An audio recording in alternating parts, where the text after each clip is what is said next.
வாங்க வாங்கடி. பால் மட்டும் குடிக்கலன்னு வச்சுக்கோங்க, அடி பிச்சை எடுத்துருவான். ஆமாம், எஞ்சி வாடித்தாங்க. கறந்து போட சொல்கிறாங்க. இங்கே பாருங்க, இப்போ அங்கே போவே போகாது, என்னை தேடி தான் வரும். இங்கே வா.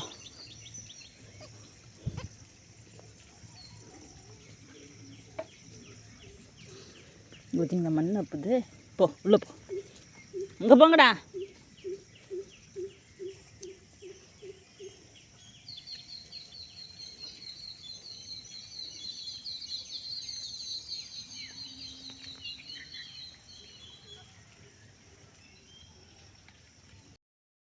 நம்ம வந்து குட்டியெல்லாம் தூக்கி விட்டாச்சு.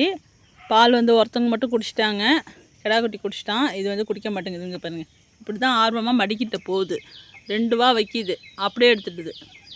இங்கே பாருங்க, அவ்வளோதான். ஏன் இப்படி பண்ணுதுங்கிறது தான் தெரியல. அப்படியே வந்துடுது, குடிக்க மாட்டேங்குது. நம்ம கறந்து போட்டோம்னா அப்படி குடிக்குது. நானும் ராத்திரி வயிறு ஃபுல்லாக கறந்து போட்டு விட்டுட்டு சுத்தமாக பாலெல்லாம் கறந்துட்டு இது ஒண்டி தான் குடிக்குது. வருங்க, இவன் ஒண்டி தான் குடிக்கிறான். இவன் நல்லா வெயிட்டாக போல்டாக இருக்கான். இதுவும் நல்லா போட்டப்போ குட்டி நல்லா வெயிட்டாக தான் இருந்துச்சு. அன்றைக்கி நல்லா போட்ட அன்றைக்கி நல்லா பால் குடிச்சிருக்கோம், நம்ம வீடியோவில் பார்த்துருப்போம். இப்போ பாருங்கள், கையை வந்து என்ன நக்குது பாருங்கள். குடிக்கணுங்கிற ஆர்வம்லாம் இருக்குது, ஏன் குடிக்க மாட்டேங்குதுங்கிறது தான் தெரியல. ஆனால் நான் சிரிஞ்சியால் இழுத்து போட்டேன்னா அப்படி மட்டன்னு குடிக்குது. அம்மா கிட்டே போய் குடிக்க மாட்டேங்குது. ஓ போய் குடி போ. ஆள் வந்து வெயிட்டே இல்லாமல் போயிட்டுருக்கு. இங்கே பாருங்கள், ஆர்வமாக போகுது. அதுக்கப்புறம் ஏன் குடிக்க மாட்டேங்குதுங்கிறது தெரியல. திரும்பி என்கிட்ட தான் வருது. நான் கறந்து அது சிரிஞ்சியால் போட்டு ஒன்றுங்குது. ஐயோ ஐயோ, வருஷத்துக்கு ஒன்று ஏதாச்சும் ஒன்று நம்மக்கிட்ட வந்து சிக்குதுடா. இப்போ நம்ம வந்து பாலை கறந்துடலாம். என்னடா இம்மா பெரிய ஏன் எடுத்து வந்துருக்காளே பால் கறக்கு அப்படின்னு பார்க்காதீங்க. இது வந்து நம்ம கொடியாடு வந்து கறக்கும். இதில் வந்து கறந்துடலாம்.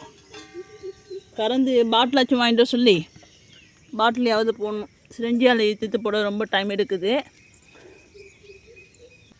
ஆனால் துருன்னு இருக்குங்க. அதை விட நல்லா ஃபாஸ்ட்டாக துருன்னு இருக்குது. பாலை குடிக்க மாட்டேங்குது. இது என்ன செய்யுது? ஆனால் பசியில் அப்படி அலையுது. அது தானாக குடிக்கிறது எப்படி இருக்குது, நம்மளா போடுறது எப்படி இருக்குது? மயில ஒன்று இதுக்காக தான் மயில் இந்த இடத்துக்கு கூட்டிகிட்டு வரத, கொள்ளை கடைசிலையும் எங்கேயோ வச்சுக்கிறது. ஒன்றா எல்லாத்தையும் முட்டிக்கிட்டு. இங்கே பாருங்கள், இது இந்த கருப்பாடு, இது ஆத்தா பிள்ளையாச்சா. இவங்க பிள்ளை தான். அவங்க எல்லாம் சேர்ந்து ராத்திரி போய் கம்பை வந்து மூச்சு முட்டை தின்னுட்டு வயிறு உப்பி போய் கிடக்கு. என்ன ஆக போகுதுங்கிறது தெரில. எல்லாத்துக்கும் 2க்கும் ஓம வாட்டர் போட்டு விட்டுது. பிள்ளையவும் கூட்டிகிட்டு போயிருக்காங்க. வயிறெல்லாம் பாருங்கள் எப்படி இருக்குன்னு. அது வேற பக்கன்னு இருக்குப்பா. இது போய் அழகாக தானாக விட்டுது. ஒருத்தவங்க வந்து கமெண்டில் கேட்டிருந்தாங்க, அக்கா ஆட்டுக்கு பால் ஊற என்ன செய்யறது அப்படின்னு கேட்டிருந்தாங்க. நம்ம வந்து அதெல்லாம் பால் ஊறதுக்காகன்னு தனியாக வந்து ஸ்பெஷலாக எதுவும் செய்யறது இல்லைப்பா. நம்ம கொடுக்கறது வந்து கடலக்குடி கொடுக்குறோம், அப்புறம் மேய்ச்சலுக்கு ஓட்டிகிட்டு போகிறோம், அடை தீவனம் வைக்கிறோம், தேங்காய் புண்ணாக்கு தண்ணி வைக்கிறோம், அப்புறம் வந்து தாது உப்பு கட்டி வந்து கட்டியிருக்கோம்.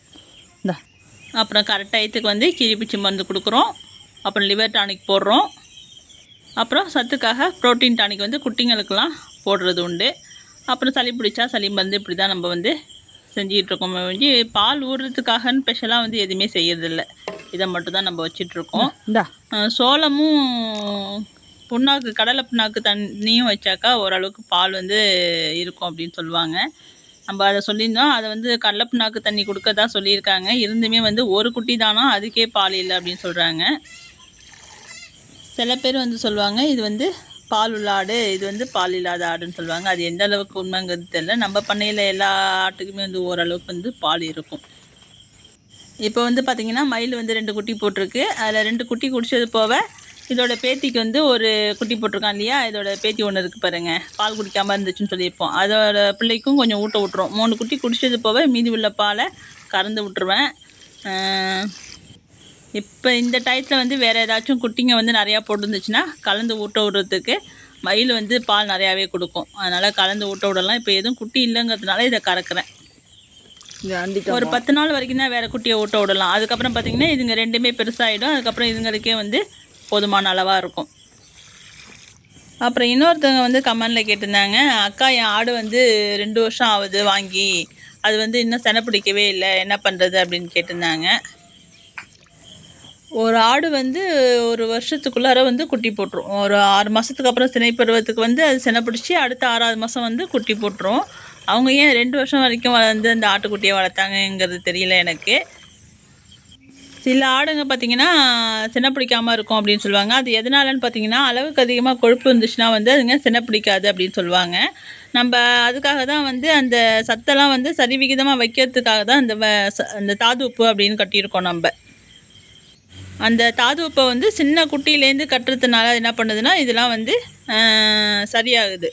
அதனால தான் வந்து அந்த தாது உப்பை வந்து கட்டி விடணும் அப்படிங்கிறது. அந்த தாது உப்பை கட்டுனாலே வந்து அந்த சினை பிடிக்காத பிரச்சனைலாம் இருக்காது அப்படின்னு சொல்லுவாங்க. நம்ம கட்டி விட்ருக்கோம். நம்ம ஆட்டுக்கு அது மாதிரி எந்த ஒரு மிஸ்டேக்கும் இருந்ததில்ல. இப்போ வந்து இந்த மயிலோட பிள்ளை பொட்டைக்குட்டி வந்து குடிக்க மாட்டேங்குது, அவ்வளோதான். மடிக்கிட்டெல்லாம் போகுது, குடிக்கணுங்கிற ஆர்வத்தோடு தான் போகுது. அதுக்கப்புறம் வந்து வாயை வச்சு எடுத்துகிட்டு வந்துடுது. ஏன் குடிக்க மாட்டேங்குதுங்கிறது தெரியல. நம்ம வந்து மீதி பாலை வந்து கறந்துட்டோம். இது ஒரு வேளைக்கு வந்து 1/2 லிட்டர் கறக்கும்பா. ஒரு வேளைக்கு வந்து 1/2 லிட்டர் கறக்கும். நம்ம 3 வேளையும் கறந்தோம்னு வச்சிங்களேன், அதாவது மதியானத்துக்கு ஊட்ட விட போவோம் இல்லையா, அப்பயும் வந்து இவ்வளோ பால் கறக்கிறோம். சாயந்தரமும் நம்ம நைட்டு வந்து ஒரு 9 மணிக்காக ஊட்ட விடுவோம், அப்பயும் வந்து இவ்வளோ பால் கறந்துட்டு தான் வரேன். இந்த பாலை வந்து எனக்கு என்ன பண்ணுறதுங்கிறதும் தெரியல. இதை ஏதாச்சும் பண்ண முடியும்னா சொல்லுங்கள். சில பேர் நம்மளே சாப்பிட்லாம், குடிக்கலாம், நல்லது அப்படின்னு சொல்லுவாங்க. நம்ம வந்து குடிக்கிறது கிடையாது. இப்போதைக்கு வந்து வேறு ஆட்டுக்குட்டியும் இல்லை கொடுக்கறதுக்கும், கறந்து வேஸ்ட்டாக தான் ஆகுது. நிறைய பேர் ஆட்டுக்கெல்லாம் பால் இல்லைங்கிறாங்க. கூடிய சீக்கிரம் யாராச்சும் குட்டி போட்டானுங்கன்னா நம்ம கலந்து வந்து ஊட்ட விடலாம். இப்போ எப்படியும் இன்றைக்கி நாளைக்கு வந்து யாராச்சும் குட்டி போட்டுருவானுங்க, பார்ப்போம்.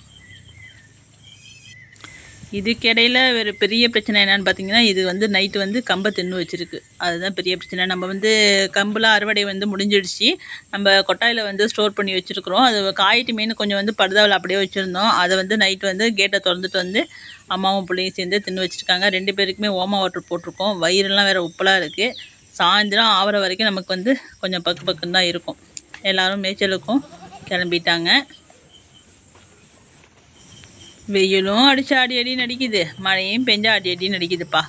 ஒரு 1/2 மணி நேரம் மழை பெய்யுது, 1/2 மணி நேரம் சுள்ளுன்னு வெயில் அடிக்குது. இதை நம்பி எதுவுமே பண்ண முடியல. நம்ம கம்பு காய வைக்கலான்னு பார்த்தோம். காலையிலேருந்து வெயில் அடிக்குமான்னு பார்த்து மழை தான் வந்துச்சு. இன்னும் கம்பு காய வச்ச படலை. மணி வந்து 11. பழுதா விரிச்ச மாதிரியே கிடக்கு. அப்பப்போ மூடுது, அப்பப்போ திறக்குது. அதனால் அப்படியே போட்டுட்டோம் எல்லாத்தையும். நம்ம வீடியோ பிடிச்சிருந்துச்சுன்னா லைக் பண்ணுங்கப்பா, ஷேர் பண்ணுங்கள், கமெண்ட் பண்ணுங்கள், சப்ஸ்கிரைப் பண்ணுங்கப்பா. நம்ம இன்னொரு வீடியோவில் மறுபடியும் சந்திப்போம்.